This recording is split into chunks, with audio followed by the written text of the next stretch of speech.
దంత్రి గారు, ఇప్పుడు డబ్బు అనేది ప్రతి ఒక్కరికి ముఖ్యమే. మరి మనం ఈ డబ్బుని సంపాదించాలి అంటే నిరంతరం మనం ధ్యానించే మంత్రం ఏదైనా ఉందా, తెలియజేస్తారా? మంత్రానికి చింతకాయలు రాలవు అంటారు, కానీ మంత్రాలకి డబ్బులు రాలుతాయి. ఓహ్! మంత్రాలకి డబ్బులకి ఆ దగ్గర సంబంధం ఉందన్నమాట. మంత్రం అంటే ఏమిటి? ఒక సంకల్పం చెప్పుకోవటం లాంటిది, లేకపోతే ఒక ప్రయోగం లాంటిది, అంతే. మంత్రాలన్నీ తంత్రాల కిందకి వస్తాయి మ్యాక్సిమం.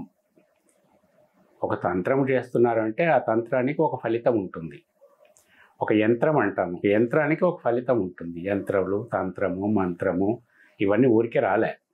అయితే నిరంతరం ధ్యానించే మంత్రము అట్లా ఏమీ ఉండదు. కానీ డబ్బులు కావాలంటే ఊరికే డబ్బులకు సంబంధించిన మంత్రం చదువుతూ కూర్చుంటే డబ్బులు రావు. డబ్బులు డబ్బులు డబ్బులు అంటే డబ్బులు రావు కదా. వాటికి డబ్బులు రావడానికి చేయవలసిన పని చేయాలి, మన కృషి మనం చేయాలి.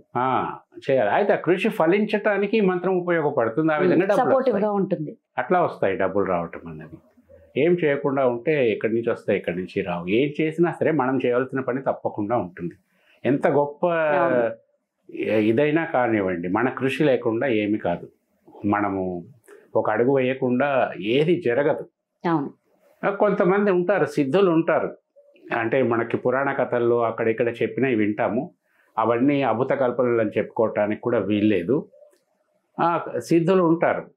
వాళ్ళ తపోశక్తి చేత వాళ్ళు ఏదైనా సృష్టించగలగటమో, ఇవ్వగలగటమో, ఏదైనా ఒకరికి ప్రాప్తం కలిగించటము, ఇట్లాంటివి వాళ్ళు చేస్తారు తప్ప వాళ్ళు కూడా నేరుగా ఆకాశం నుంచి ఏమి కరెన్సీ నోట్లు తీసుకురారు. కరెన్సీ నోట్స్ అంటే అవి ఎక్కడి నుంచి రావాలి? మన రిజర్వ్ బ్యాంక్ నుంచి రావాలంటే అక్కడ దొంగతనం చేసి ఇక్కడ పట్టుకొచ్చినట్టు. ఇట్లా ఉండదు. First thing. సెకండ్ థింగ్, ధనము అంటే కరెన్సీ కాదు. ఈ కరెన్సీ నోట్లు, నాణ్యాలు ఇది ధనము కిందకి రాదు. ఇది చలామణి. కరెంట్ అంటేనే చలామణి, అదొక చలామణి అంతే. ధనము అంటే ఏమిటి? నవరత్నాలు, ధనరాశులు అంటారు. కుబేరుడు ఉన్నాడు, నవనిధులకు నాథుడు, నవనిధులు అంటారు. సో ఈ ప్రకృతి సిద్ధంగా భౌతికంగా లభించేవన్నీ ధనాలే. అందులో బంగారము, వెండి ఇవన్నీ వస్తాయి. ఈవెన్ ఆక్సిజన్ కూడా ధనమే. మన ప్రాణాన్ని కాపాడేది అది కూడా ధనమే. దాని మించిన ధనం లేదు. భూమి ధనమే. సో ఈ ఈ వ్యక్తిత్వంలో ఈ థాట్ ఉండాలి. ధనము అంటే ఇది అన్న థాట్ ఉండాలి. కేవలం డబ్బులు, కరెన్సీ నోట్స్ ధనమని అనుకోకూడదు. First thing. So your thought process మారిపోతుంది. ధనానికి మనకి లక్ష్మీదేవిని ధనరాశులు కురిపించే దేవతగా చెప్పుకున్నారు. కుబేరుణ్ణి నవనిధులకి నాథుడుగా చెప్పుకున్నారు. నవనిధులు అంటే నిధులకైనా, ధనానికి కాదు, నిధులకి. లక్ష్మీదేవి ధనానికి. అట్లా ధనము అంటే ప్రాపంచిక ధనము ఏదో అదే, భౌతికంగా మనకు లభ్యమయ్యే ధనమే. మనం సృష్టించిన ధనము కాదు, ప్రకృతి చేత సృష్టింపబడిన ధనమే ధనము. రత్నాలు, వజ్రాలు, వైఢూర్యాలు అన్నీ కూడా ప్రకృతి చేత సృష్టింపబడ్డాయి. ఈ కరెన్సీ నోట్లు మన చేత సృష్టింపబడ్డాయి. ఇంకా బంగారము, ఇట్లాంటివన్నీ ఎన్నో ఉన్నాయి. చెప్పుకుంటూ పోతే ధనరాశులు, కోకొల్లలు, ఇవన్నీ కూడా ధనం కిందకి వస్తాయి. మనం ధనం దేనికోసం అడుగుతున్నాము? ఫస్ట్ మన అవసరం తీర్చడానికి. మన అవసరం కరెన్సీ నోట్లతో ఇస్తే తీరేది, ఈ రత్నాలతో వీటితో కదంటే కాలం మారిపోయింది టోటల్గా. సో ఫస్ట్ ఏమిటంటే ధనాన్ని అనుగ్రహించే దేవత యొక్క అనుగ్రహాన్ని మనం సంపాదించుకోవాలి. దానికి వివిధ మార్గాల్లో మనం ధనం సంపాదించుకోవటానికి ఒక సోర్స్ కనపడుతుంది మనకి. దానికోసం చేసేది ఇదంతా. ఇప్పుడు నవనిధిలోకి నాథైనటువంటి కుబేరుని కానీ, ధనాన్ని కురిపించే లక్ష్మీదేవిని కానీ, వీళ్ళని స్తోత్రం చేయటానికి, పూజలు చేయటానికి చాలా పద్ధతులు ఉన్నాయి. అవి చేసుకోవచ్చు. ఇప్పుడు కేవలం ధనం కోసం మనం చేసే పూజలు ఇవన్నీ కూడా వేస్ట్. చాలామందికి తెలీదు. ధనలక్ష్మి వ్రతాలు ఇవన్నీ చేస్తారు. ధనాన్ని ఆశించి చేసే వ్రతము వృధా. ధనం వస్తుంది కాబట్టి ధనలక్ష్మి వ్రతం చేస్తున్నాము అని అనుకోకూడదు అసలు. అమ్మ ప్రసన్నత కోసము, అమ్మ అనుగ్రహం కోసం మనం చేసేది మనం చేయాలి. ఆమె అనుగ్రహం ఉంటే అన్నీ ఉంటాయి. నాకు డబ్బు అవసరం ఉంది కాబట్టి వ్రతం చేస్తున్నాను, అది ఫస్ట్ రాంగ్ థింకింగ్ అది. ఇలాగే ఇందాక అడిగారే మంత్రం, ధనం ప్రాప్తి కోసం చేసే మంత్రం, అది కూడా అంతే. ధనం ప్రాప్తి కోసము చేసేది కాదు. మనకు ఏమి కావాలి మనకు తెలుసు, అవును. అది ఏ విధంగా రావాలి అది అక్కడ వాళ్ళకి తెలుసు, ఆ మంత్రానికి తెలుసు. సో దాన్ని జపిస్తూ పఠిస్తూ ఉండటం వల్ల అయితే ఒక్కసారి మంత్రం పఠించగానే ఏమీ అయిపోదు. దాన్ని కొన్ని మంత్రాలు జపాలు ఉంటాయి, జప సంఖ్యలు ఇవన్నీ ఉంటాయి, కొన్ని వేలు. అవి చేసుకున్నప్పుడు ఒక సిద్ధి కలుగుతుంది. అప్పుడు ఒక్కసారి పఠించిన సాధకుడికి వచ్చేస్తుంది, ఆ అనుగ్రహం వస్తుంది. ఇట్లా ఉంటాయి. ఇప్పుడు కేవలం లౌకికంగా మనకు నిత్య పూజలో చేసుకునే ఒక మంత్రం ఉంటుంది, అదొక్కటి చెప్తాను. అది చేసుకుంటే క్రమంగా ధనాభివృద్ధి కలుగుతుంది, వెంటనే కలగదు. అది కూడా ఏమి కుబేర యంత్రము సంబంధించిన మంత్రం ఇది. కుబేరుణ్ణి మనసులో ధ్యానించుకొని ఈ బీజాక్షరాలని ఒక 11 సార్లు డైలీ చెప్పుకుంటే చాలు. ఆ బీజాక్షరాలు నేను చెప్తాను, వాటిని పఠించే విధానము ఒకసారి చూపెడతాను. అది వినండి, విని మీరు పఠించటం చేసుకోండి, తప్పకుండా ధనప్రాప్తి కలుగుతుంది. అంటే ధన యోగానికి సంబంధించినటువంటి మంత్రం ఇది. యోగం, ధనం కాదు, యోగం కాదు, మనకు యోగం, ధన యోగం. ఈ యోగం ఆ అనుగ్రహం చేత ఏ మార్గంలో మనకి డబ్బు వస్తుంది అన్నది అది వేరే విషయం, అట్లా వస్తుంది, అది వచ్చే వాళ్ళకి తెలుస్తుంది.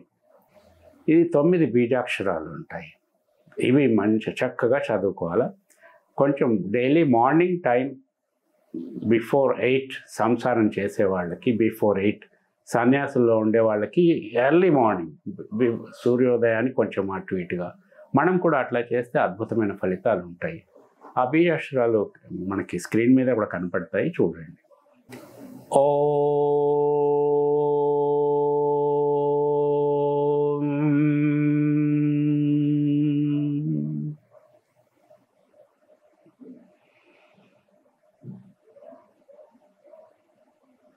శ్రీ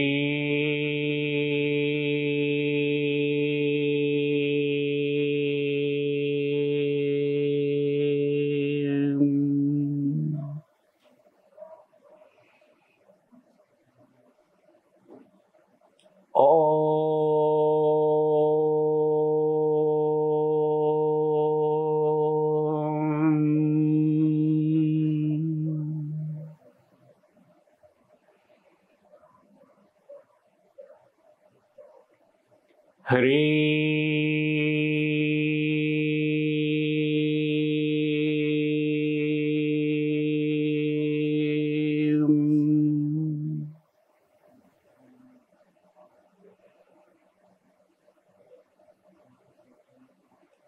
శ్రీ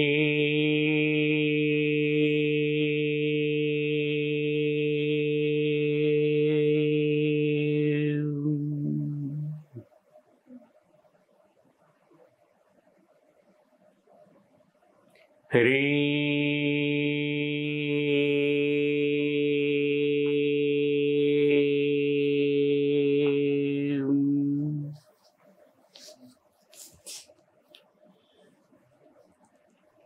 క్లీ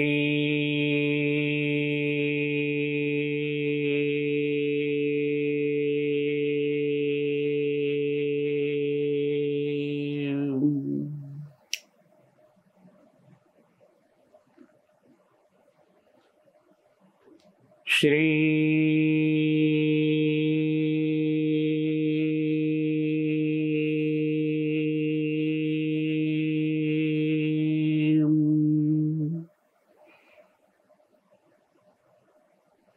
క్లీ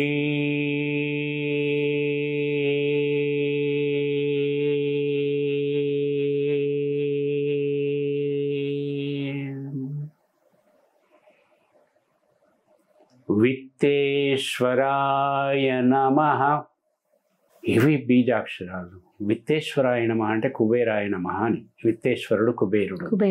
ఈ కుబేరుడికి సంబంధించినటువంటి బీజాక్షరాలు ఇవి 9. ఇంత క్లారిటీగా చదివితే మంచిది. ఇది 11 సార్లు సమయం పెట్టుకొని చేయాల. అంటే ఈ ఎపిసోడ్లో నేను చెప్పిందంతా ఒక 7-8 నిమిషాలు ఉండొచ్చు, కానీ ఈ బీజాక్షరాలు పఠించినంత వరకు, జపించినంత వరకు డైలీ పొద్దున 11 టైమ్స్ వాళ్ళు అనకుండా విన్నా సరిపోతుంది. ఓకే. ఏదో ప్రయాణంలో ఉండొచ్చు ఎక్కడనో, 10-9 నిమిషాల క్యాసెట్ వినే అవసరం లే. నేను పఠించినంత వరకు ఈ కుబేర బీజాక్షరాలను పఠించేది వినటం. అది అంటే కొంచెం టైం తీసుకొని వినాలా. ఏదో పని చేసుకుంటూ అది చేసుకుంటూ పాటలు విన్నట్టు కాదు, ఒక మెడిటేషన్ చేసినట్టుగా మెడిటేషన్ చేసినట్టు వినాలా. అన్నా పర్వాలేదు, ఇది విన్నా పర్వాలేదు అంటే ఇంకా బెటరు. కానీ తప్పకుండా ఫలితం ఉంటుంది. వాళ్ళ గొప్ప ధనవంతులు కావాలనుకున్నా సరే, వాళ్ళకున్న అప్పులు తీరాలనుకున్నా సరే, వాళ్ళ కొత్త బిజినెస్లు స్టార్ట్ చేసి అందులో లాభాలు రావాలనుకున్నా సరే, వీటన్నిటికీ కూడా దీంట్లో పరిష్కారం వాళ్ళకి కనపడుతుంది. ఇన్కమ్ జనరేట్ కావటానికి కొత్త మార్గాలు కనపడతాయి, అందులో సందేహమేమీ లేదు. డబ్బు మన దగ్గరికి రావాలి అంటే మనం నిరంతరం ఇది కనుక ఖచ్చితంగా పాటిస్తే మంచి ఫలితాలు అయితే ఉంటాయని తెలియజేశారు గురుగారు. ధన్యవాదాలు.